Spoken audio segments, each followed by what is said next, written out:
Good morning student. आज हम Hindi class में फर्स्ट चैप्टर चंद्रग्रहण से लौटती बैग के में दी गई पद्यांशों के व्याख्या को समझेंगे।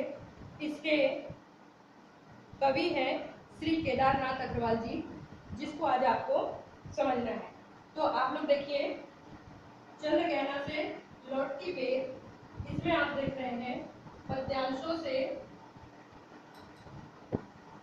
पद्यांशों की व्याख्या।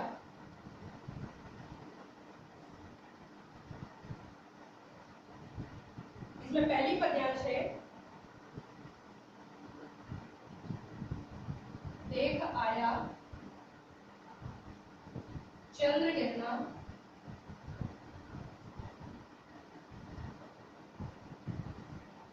से लेकर के दानुष को।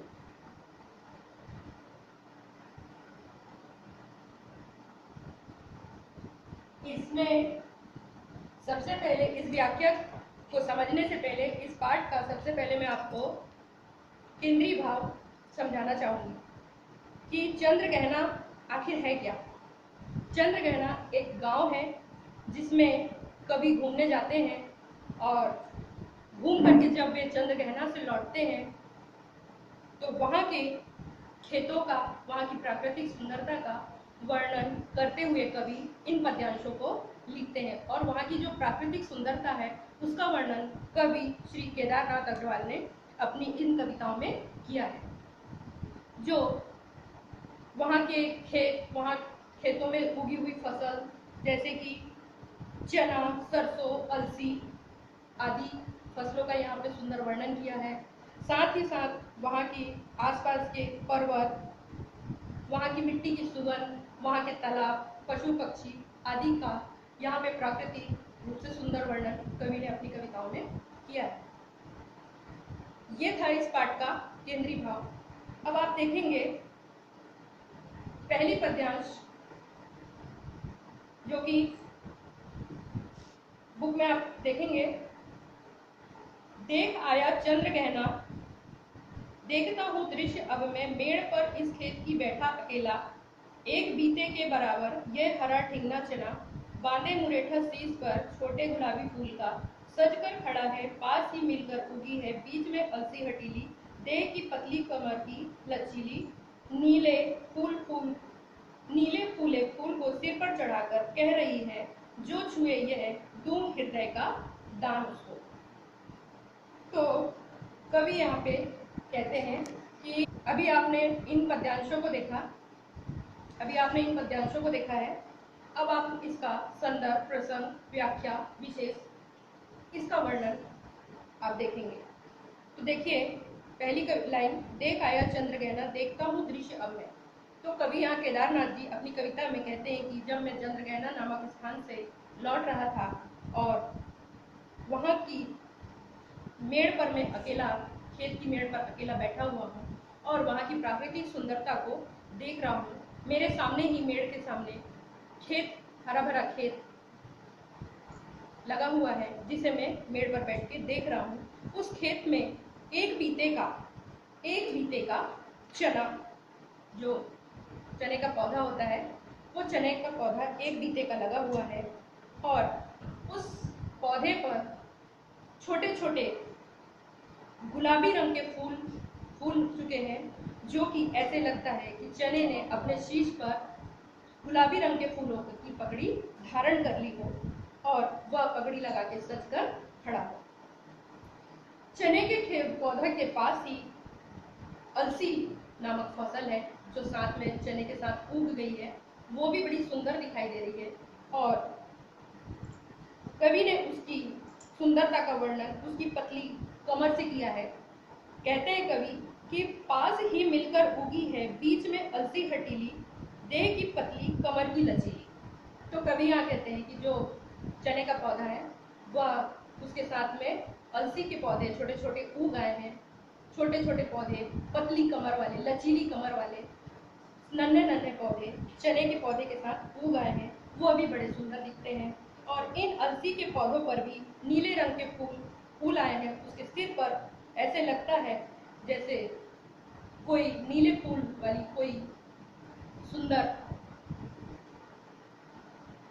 फसल वहां पे उग गई हो, और वो नीले फूल, अलसी के नीले फूल भी इस तरह कहते हैं, कह रही है जो छुए ये दूं हृदय का दान उसको। अलसी अपने फूलों को देख करके यह कहती है कि अगर मुझे इन फूलों के साथ अगर कोई छू ले तो मैं अपने हृदय का दान उसको दे दूं, अर्थात मैं निछावर उस पर कर दूं जो मुझे छुए। इस प्रकार यह कविता का अर्थ शायद आपको समझ में आ गया। और सरसों की ना पूछो, सेकंड कविता अब आप देखेंगे, सेकंड पंक्तियों की ओर हम आगे चलते हैं। और सरसों की ना पूछो हो गई सबसे सयानी, हाथ पीले कर लिए हैं ब्याह मंडप में पधारी, फाग गाता मास फागुन आ गया है आज जैसे, देखता हूँ मैं स्वयंवर हो रहा है, प्रकृति का अनुराग अंचल हिल रहा है, इस विजन में दूर व्यापारिक नगर से प्रेम की प्रिय भूमि उपजाऊ अधिक है। तो सेकंड कविता का यहाँ से व्याख्या हम समझेंगे कि अब फागुन का महीना आ गया है, और फागुन के महीने में सरसों है जो पीले फूलों से युक्त सजी हुई खेतों में दिखाई देती है।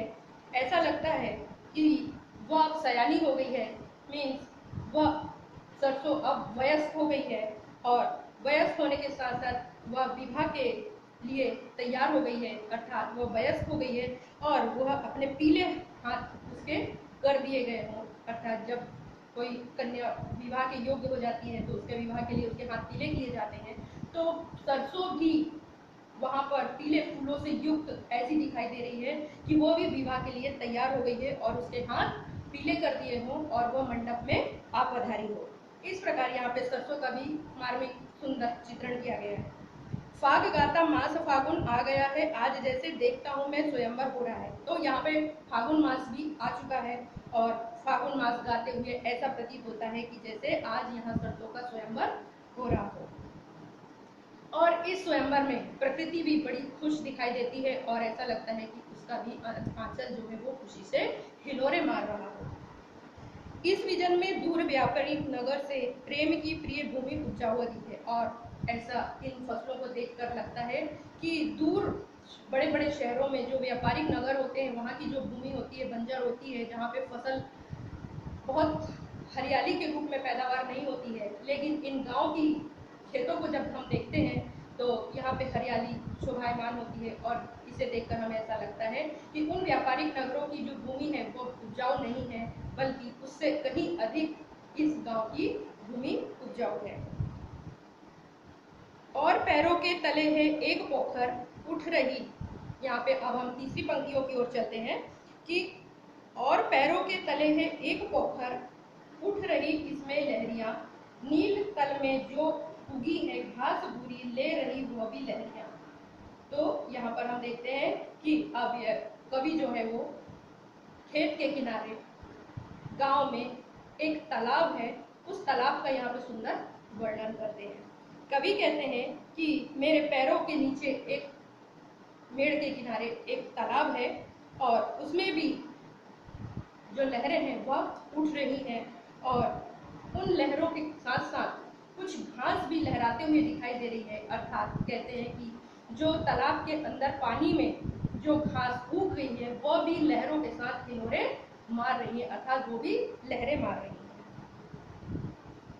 एक चांदी का बड़ा सा गोल खंबा आंख को चमकाता है, कई पत्थर किनारे पी रहे चुपचाप पानी, प्यास जाने कब बुझेगी। चुप खड़ा बगुला डुबाए टांग जल में, देखते ही मीन अंचल में ध्यान निद्रा त्यागता है, चट दबाकर चोंच में नीले गले के डालता है। तो यहाँ पर हम देखते हैं कि तालाब के अंदर एक जो नीचे की जो तली है नीले रंग की जो दिखाई देती है, कवि ने उसको कहा है कि नीचे का तल जो है वो चांदी के खंभों के समान दिखाई दे रहा है। जब सूर्य की रोशनी जब तालाब के पानी पर पड़ती है तो नीचे का तल दिखाई देने लगता है, और वही तल चांदी के खंभे के समान दिखाई देने लगता है और आंखों को वह चमकाता है। तालाब के किनारे कई पत्थर पड़े हुए हैं, वह पत्थर ऐसा लगता है कि वे चुपचाप बैठे बैठे तालाब का पानी पी रहे हो और सोचते रहते हैं कि जाने कब हमारी प्यास बुझेगी। चुप खड़ा बगुला टांग डुबाए टांग जल में, देखते ही मीन चंचल ध्यान निद्रा त्यागता है। और एक बगुला जो है वो टांग उठा करके पानी के किनारे खड़ा हुआ है, चुपचाप निद्रा अवस्था में वह टांग उठा के खड़ा हुआ है। और जैसे ही कोई मछली उसके करीब आती है, वो अपनी ध्यान मग्न जो निद्रा है उसे त्याग देता है और चट अपनी चोंच में उस मछली को दबा करके वह जल्दी से अपने गले के नीचे डाल लेता है, मीन्स खा जाता है। आगे देखिए, एक काले माथे वाली चतुर चिड़िया श्वेत पंखों के झपाटे मार फौरन फूट पड़ती है। भरे जल के हृदय पर एक उजली चटुल मछली चोंच पीली में दबाकर दूर उड़ती है गगन में, और यहीं से भूमि ऊंची है जहां से रेल की पटरी गई है, ट्रेन का टाइम नहीं है। तो यहाँ पर हम देखेंगे कि एक काले माथे वाली कोई चिड़िया है जो नील गगन में उड़ती है। यहाँ पर काले माथे वाली चिड़िया चील को कहा गया है कि एक चील है जो काले रंग की होती है, वह बड़ी चतुर होती है और आकाश में उड़ती रहती है। सफेद पंखों को फैलाकर वह उड़ती रहती है और वह किसी अपने शिकार की तलाश में उड़ती है। और जैसे ही जल में उसे कोई मछली दिखाई देती है, वह झट से नीचे आती है। तालाब में जो मछली दिखाई दे रही है उस मछली को अपनी चोंच में दबा करके आकाश में उड़ जाती है। और यहीं से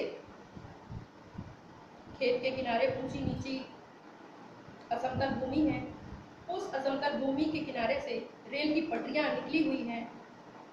कवि कहते हैं कि मैं मेड़ पर बैठा हुआ इन सब चीजों को देख रहा हूँ, रेल की पटरियां भी मुझे दिखाई दे रही हैं, और अचानक ही एक कोई ट्रेन या रेल वहां से गुजर पड़ती है और मैं देखता हूँ कि अभी तो कोई ट्रेन का टाइम नहीं है, फिर भी ट्रेन वहां से गुजरती है। मैं यहाँ स्वच्छंद हूँ, जाना नहीं है, चित्रकूट की अनगढ़ चौड़ी कम ऊंची ऊंची पहाड़ियां दूर दिशाओं तक फैली हैं बांझ भूमि पर। इधर उधर रीवा के पेड़ कांटेदार कुरूप खड़े हैं। सुन रहा है मीठा मीठा रस टपकाता सुगे का स्वर टै टै टै। सुन पड़ता है वनस्थली का हृदय चीरता उठता गिरता सारस कटवर। तिरंटो तिरंटो मन होता है उड़ जाऊं मैं, पर फैलाए सारस के संग जहां जुगुल जोड़ी रहती है हरे खेत में। सच्ची प्रेम कहानी सुन लूं चुप्पे चुप्पे। बहुत सुंदर यहाँ पे पक्षियों का वर्णन कवि ने यहाँ पे किया है। तोते का स्वर शायद आप सबको बहुत मीठा लगता होगा। जब तोता बोलता है तो आप सभी को बहुत मन में अच्छा लगता है और आप उसे और अधिक सुनना चाहते हैं। तो यहाँ पर कवि ने ऐसे ही पक्षियों के बारे में यहाँ पे वर्णन किया है। कवि कहते हैं कि मैं यहाँ स्वच्छंद हूँ, जाना नहीं है चित्रकूट की अनगढ़ चौड़ी कम ऊंची नीची पहाड़ियाँ। अर्थात कवि कहते हैं कि मुझे जाना कहीं नहीं है, फिर भी मैं इधर उधर चित्रकूट की यहाँ की चौड़ी समतल ऊंची नीची पहाड़ियों के बीच घूम रहा हूँ, स्वच्छंद होके घूम रहा हूँ। कहीं ऊंची नीची पहाड़ियाँ हैं और ये ऊंची नीची पहाड़ियाँ दूर दिशाओं तक के फैली हुई है। और इन्हीं पहाड़ियों में की जो बांझ भूमि है जहाँ पे पौधे या फसल नहीं उगाई जा सकती, ऐसी भूमि पर बबूल के कांटेदार कुरूप पेड़ बहुत से लगे हुए हैं जो पूरी पहाड़ियों पर यहाँ से वहां तक के फैले हुए हैं और लगे हुए हैं। इन्हीं पेड़ों पर मीठा मीठा रस टपकाता मीठे मीठे स्वर बोलता तोते का स्वर मुझे टै टै टै सुनाई देता है। और सुन पड़ता है वनस्थली का हृदय चीरता उठता गिरता सारस का स्वर। और इसी पेड़ों के बीच में किसी डाली पर बैठे सारस का स्वर मुझे तिरंटो तिरंटो सुनाई देता है, जो कि इन वीरान वनों की सुनसान वनों की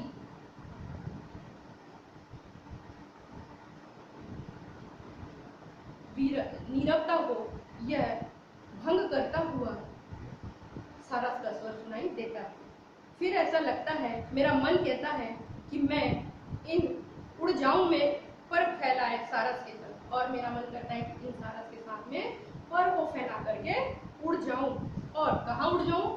जहां इसकी दूसरी जोड़ी हरे भरे खेतों में, जहां जुगल जोड़ी रहती है हरे खेत में, सच्ची प्रेम कहानी सुन लूं चुपके चुपके। और कवि कहते हैं कि मेरा मन कहता है कि मैं इन सारस के साथ पर फैलाकर उन हरे भरे खेतों में उड़ जाऊं, उन हरे भरे खेतों की ओर उड़ जाऊं जहां इस सारस की जोड़ी रहती है, वहां जाकर इनकी सच्ची प्रेम कथा चुपचाप चुपचाप सुन लो। तो ये बड़े ही सुंदर ढंग से कवि ने यहाँ पे सारस और तोते के सुंदर मीठे स्वर का वर्णन यहाँ पे किया है, जिसको सुन करके शायद आपको भी अच्छा लगा होगा। और उम्मीद करती हूँ कि सारी कविता के सारे पद्यांशों के अर्थ आपको समझ में आ गए होंगे। तो आप लोग इसको अपनी कॉपी में कंप्लीट कर लीजिएगा।